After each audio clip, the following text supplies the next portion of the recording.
Good day, everyone. We are Group 3 and we will be presenting Dalagang Bukid.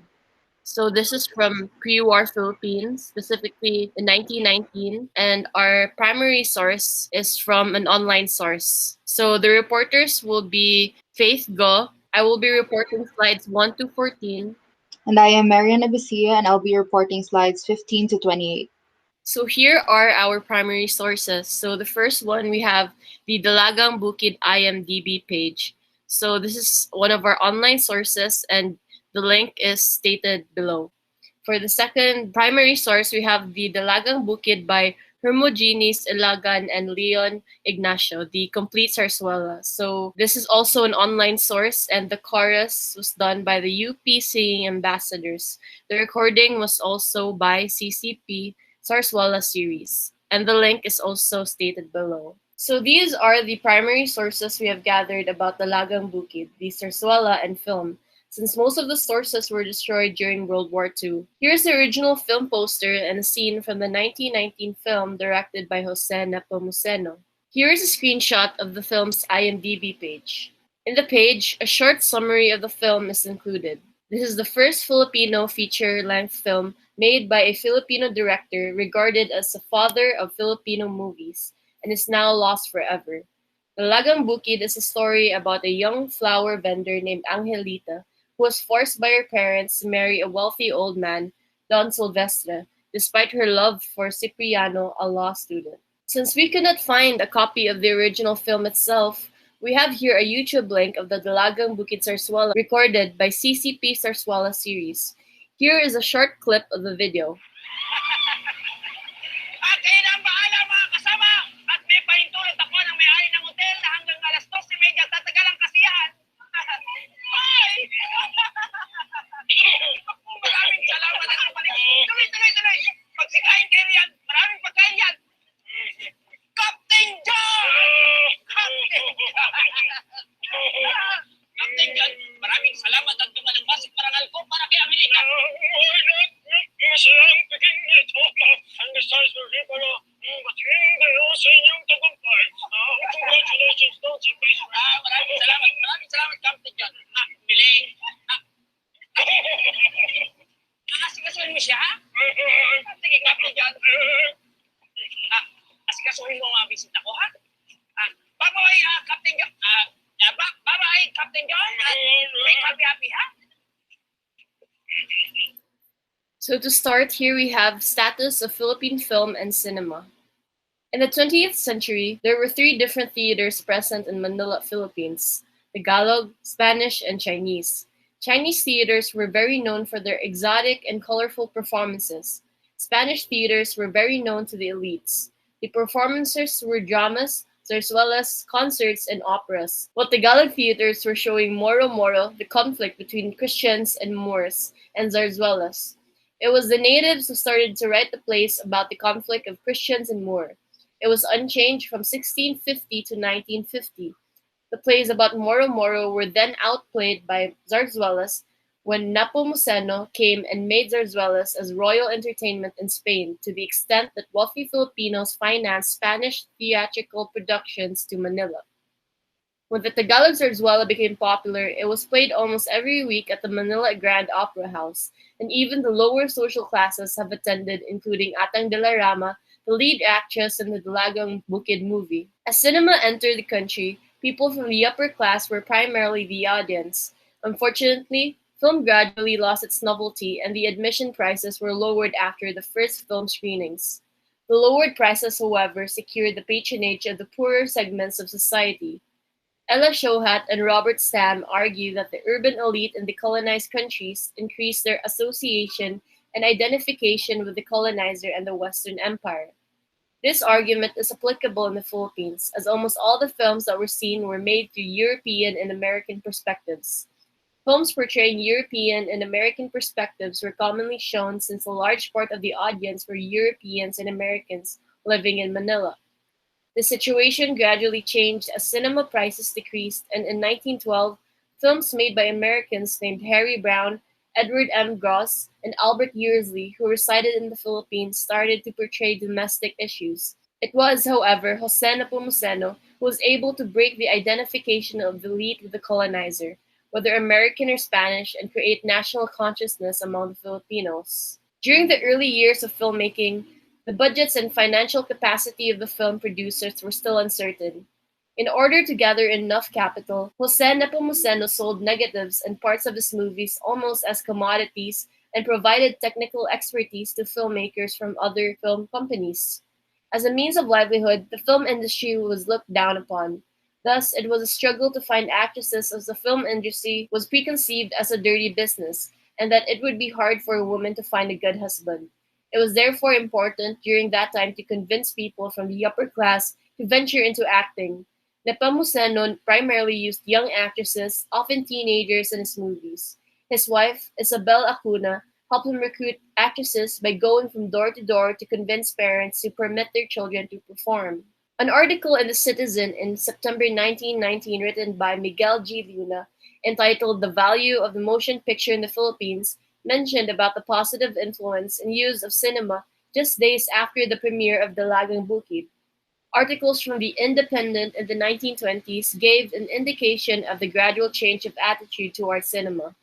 Editorials were written wherein it was mentioned that the change of attitude towards cinema occurred, and it was all thanks to the films of Jose Nepomuceno and the Nepomuceno brothers' contribution in filmmaking as well. So here we have the book, Dalagang Bukid, written by Hermogenes Ilagan. Hermogenes Ilagan was born on 19th of April, 1873 in Bigaa, Bulacan, and died on the 27th of February, 1943. He was a Filipino tenor, writer, stage actor, and playwright. He is a descendant of Francisco Baltazar, and his talent in singing made him popular in the field of theater arts. Because of Ilagan's talent in acting and singing, he became known as the father of Tagalog Zarzuela and the father of Philippine Zarzuela. Because of Spanish colonization, the Zarzuela musical theater has been widely adapted by Filipinos in their native cultures, most especially in urban areas. Despite having been under the Spanish colonial rule since the middle of the 16th century, the theater was only introduced by Spanish in 1878.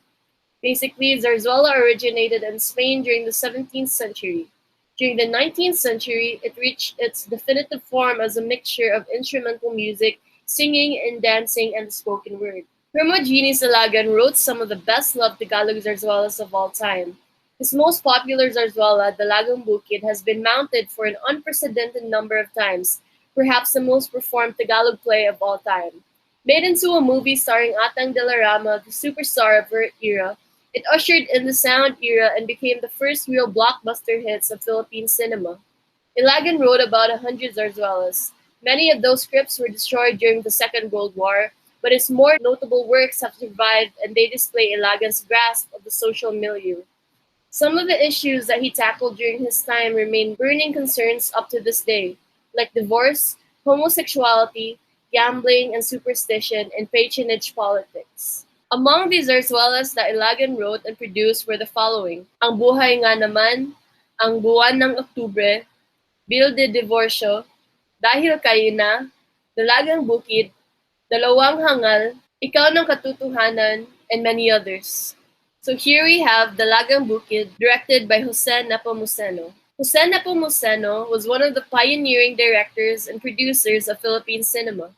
He is also known as the founder of Philippine movies, and he had his own production company, Jose Nepomuceno Productions. He produced the first Filipino silent film entitled Dalagang Bukid in 1919.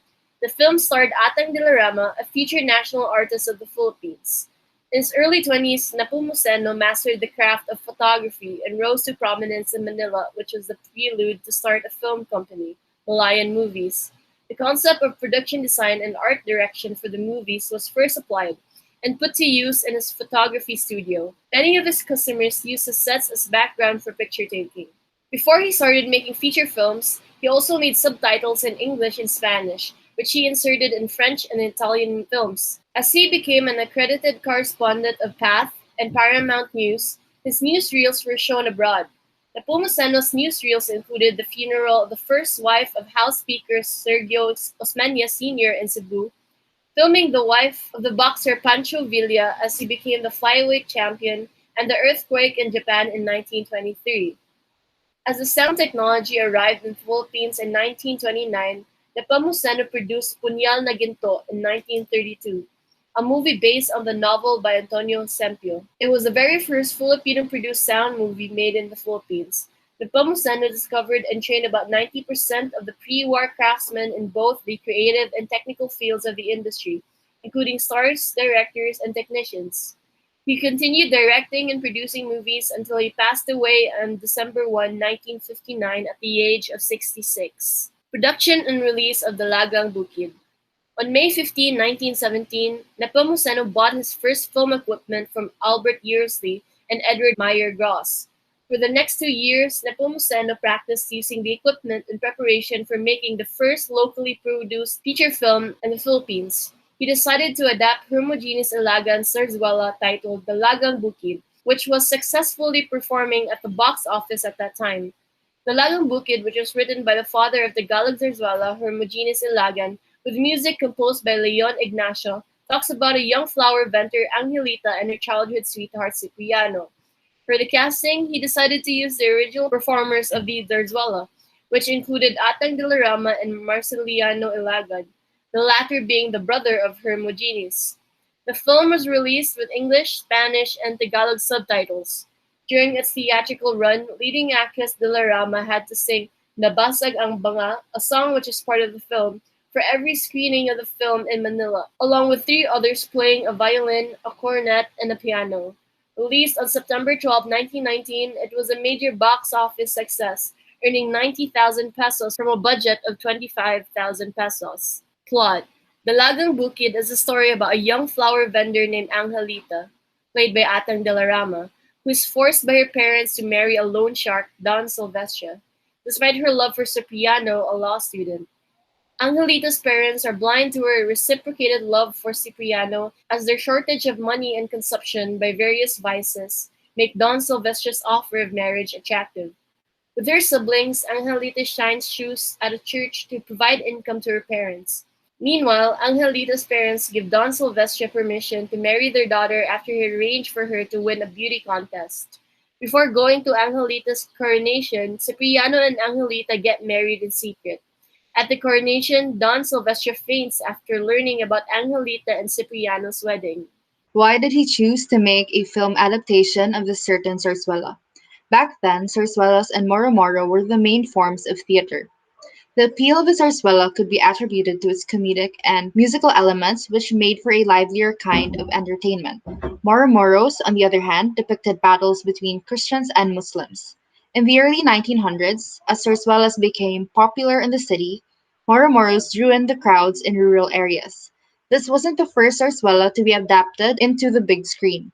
American filmmaker Albert Yearsley, who earlier made a film about Jose Rizal's life and execution, directed the screen adaptation of Severino Reyes' Walang Sugat. Coincidentally, it was from Yearsley and colleague Edward Meyer Gross that Nepomuceno bought his first equipment from. Dalagang Bukid was adapted from Hermogenes Ilagan's widely popular zarzuela of the same name. Hermogenes was already the most prominent zarzuela writer at the time, and the zarzuela was a box office hit. The choice of Dalagang Bukid was a low-risk investment. Why was it such a huge hit? According to Patrick Campos of the UP Film Institute in his paper Rural Landscapes and the Formation of Philippine Cinema, it is because the movie responded to the pulse of the masses. The narrative of Dalagang Bukid is anchored on certain culturally acceptable images of the relationship between classes, but at the same time, it harbors the desire to subvert the social order, Campos wrote. This desire is expressed in the narrative's disdain for the figure of the landlord who moves in and out of the rural space to disrupt it, or to irreversibly ruin or redeem its inhabitants, especially its young and beautiful maidens, he added. Eventually, films overshadowed Zarzuelas. In 1940, there was an attempt to revive Zarzuelas by staging Dalagang Bukid at the Grand Opera House with Atang de la Rama as a lead actress. However, it couldn't compete with the local and foreign films that entertained Filipino audiences. Next is the context of Philippines at that time. The U.S. ruled the Philippines from 1898 to 1946 and established much of the economic, political, educational, and military institutions. To name a few of their influences, democratic government was one of the influence of the Americans in our government. For religion, Americans introduced Protestantism, Iglesia Ni Cristo, and Jehovah's Witnesses. For the economic development of the Philippines under the Americans can be attributed to free trade relations that the Americans imposed upon the country. For transportation, a lot of transportation was introduced by the Americans to the Philippines. Summer submarines, cartelas, railways, ancient bull carts, cars, etc. For the system of education, the American educational system was introduced and schools were built for the Filipino citizens.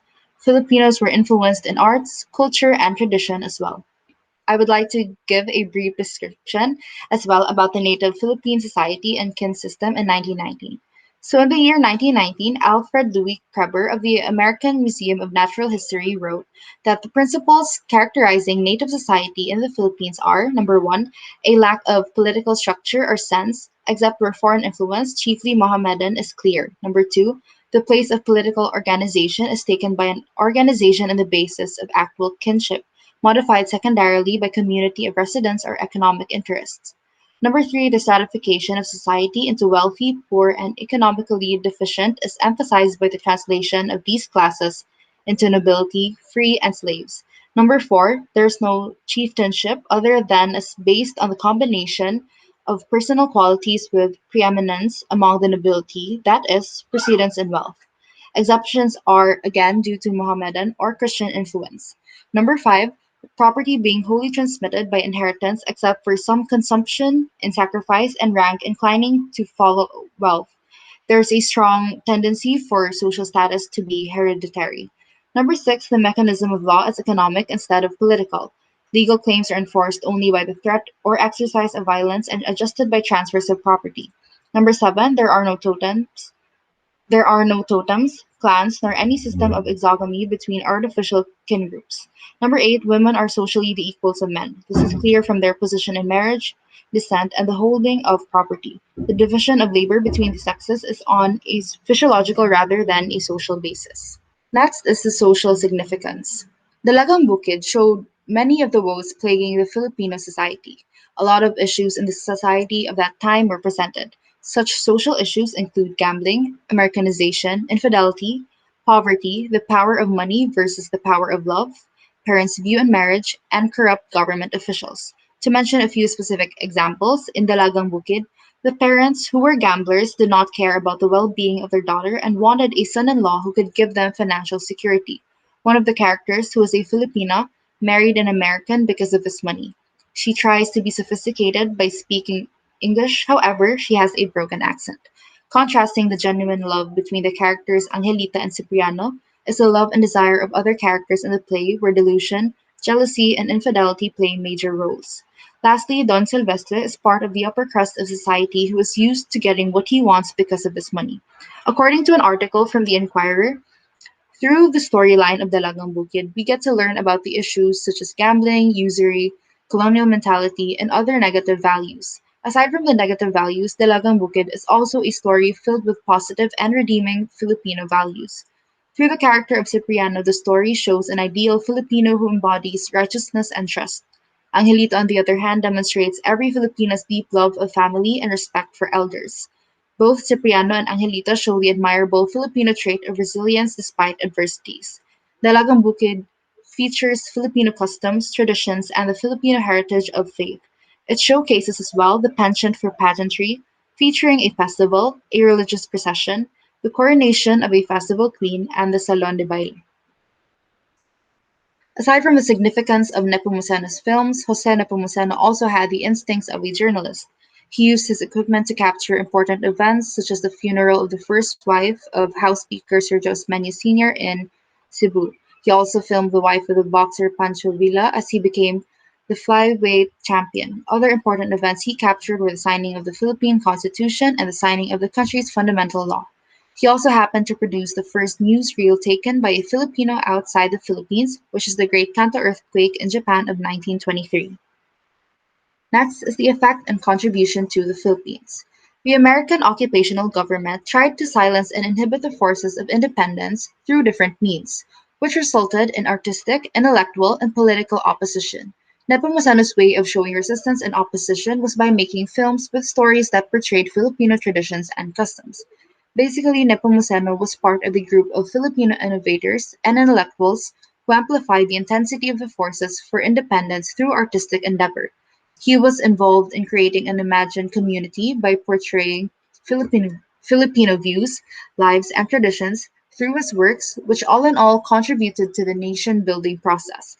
In a lot of ways, Nepomuceno was more influential than other artists because his films were viewed by people from all social strata across the islands.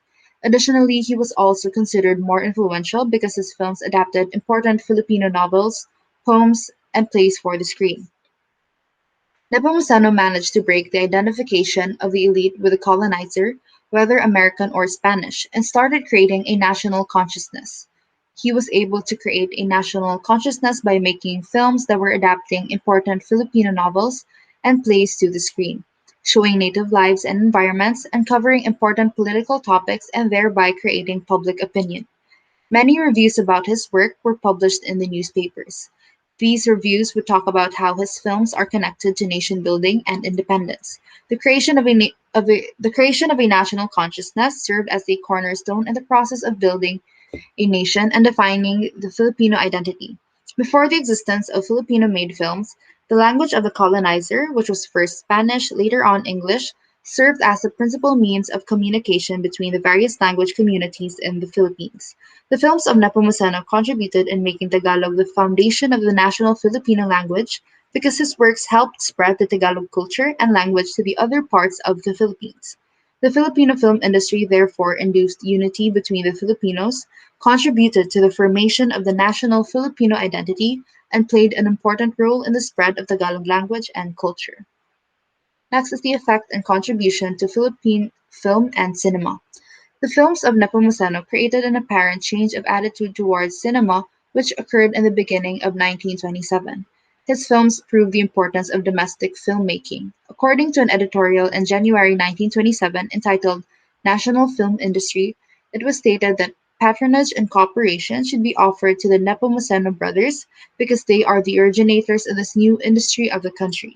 In the second editorial published on February 1927 entitled Philippine Film Industry, it was mentioned that the efforts of the Nepomuceno brothers to develop the film industry in the Philippines with native elements, atmosphere, characters, episodes, customs, etc., besides the personal and material, deserve commendation and full cooperation. The films so far manufactured by them are quite acceptable and show principally the magnitude of their efforts of the work and of the large capital invested.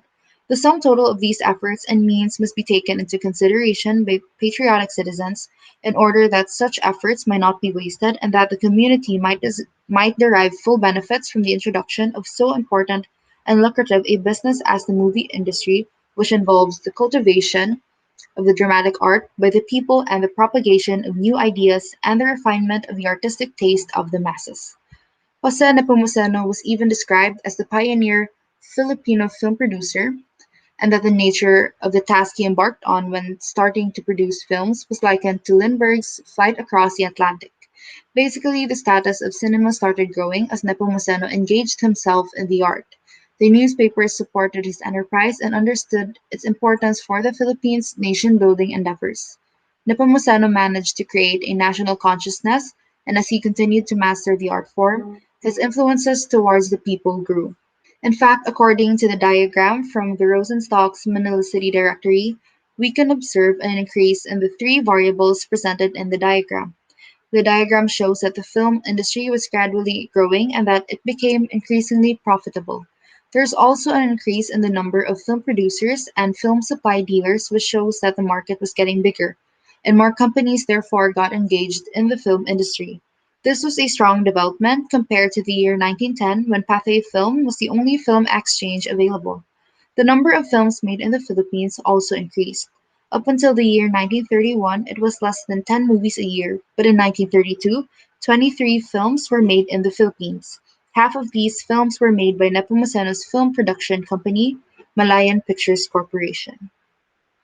To conclude our report, Dalagang Bukid does not only speak of one story, but the Filipinos as a whole. It did not only reflect the story that was told in it, but it gave the Filipinos identity when they needed it most. For some, it made them relate to the characters and realities or issues presented in the film. But to others, the film gives them a differentiation from the likes of the Americans and of the Spaniards. It also gave hope for aspiring Filipino artists, as it meant that they were appreciated by the masses and the viewers, and that they had a breathing room for their own success and not just shadowed by the colonizers' arts. The film meant that Filipinos could do progressive things on their own and that their culture should not be shadowed by the colonizers. To us modern day Filipinos, this is an amazing piece of artwork, but more than that, it is a reminder of why we are Filipinos, that we have the ability to create beautiful things in life and lead ourselves towards progress rather than having others hold us into their own stories. In the next slide, we have our references, our group rating, and the roles of each member. That would be all. Thank you for listening.